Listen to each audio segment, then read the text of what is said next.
So when it comes to performance and chipset features, the OnePlus Nord certainly won't disappoint OnePlus fans.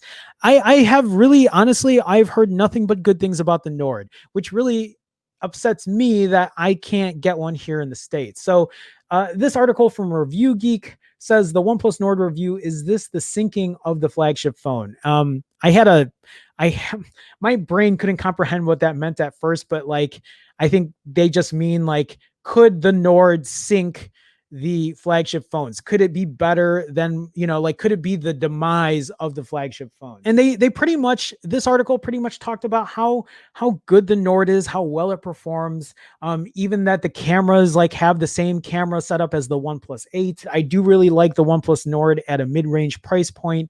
With the specs it carries across the board, I'd say it's a great handset and worthy of your investment. It looks good, it works very well. I'm going to give it a thumbs up. I'm not sure if OnePlus have sunk the flagship phone with the Nord, but the torpedoes are definitely aimed squarely at the flagship market for the next in the Nord series. So this is kind of how I want to close this off. This OnePlus Nord, I think it's very impressive.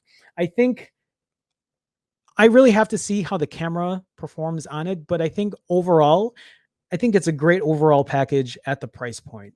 Not a $600 price point, but at like a $400-ish price point, I think it's a great package. I think the state we're in right now when it comes to phones is, I think the $400 to $500 price point is that really sweet spot where people are willing to pay that much for a phone.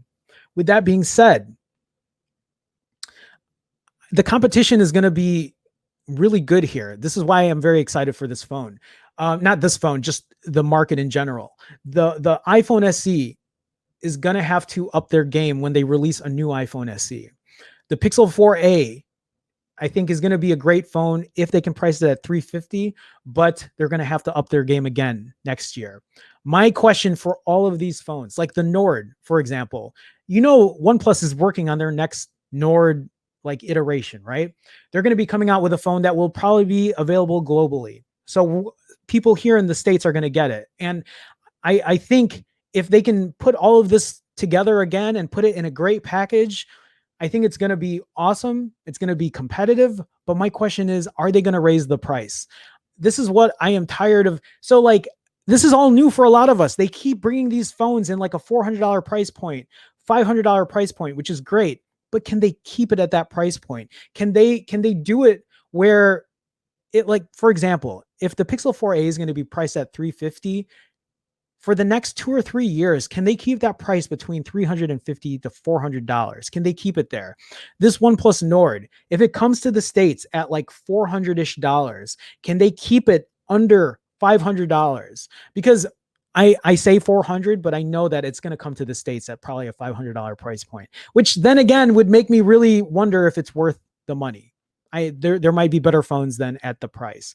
My question, like I said, is these mid-range phones that are coming out at this price point, can they keep it at this price point? Or will they eventually say, no, $400, or they'll say $550, $600 is the new 400, is the new 450. And that's where I don't want it to go. Or are they going to just now build a new segment that fills in that gap again? Hopefully not. I'm tired of seeing these companies bump the price up $25, $35, $45 every iteration, because look at where we're at right now.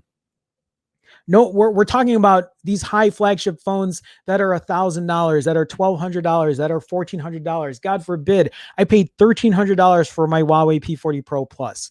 If they make a P50 Pro Plus that is still going to be like as exceptional as what I have right now, and they price that at $1,500, I'm going to lose my mind. I want to buy the next iPhone 12 Pro that comes out, but I think Brian even brought it up to me that for the iPhone 12 Pro and the 12 Pro Max, I think the 12 Pro Max might offer something additional. So now it's forcing me to buy the 12 Pro Max instead. And the fact is, are they going to just, well, they're probably not going to have 64 gigs of internal storage anymore, but I'm getting spoiled.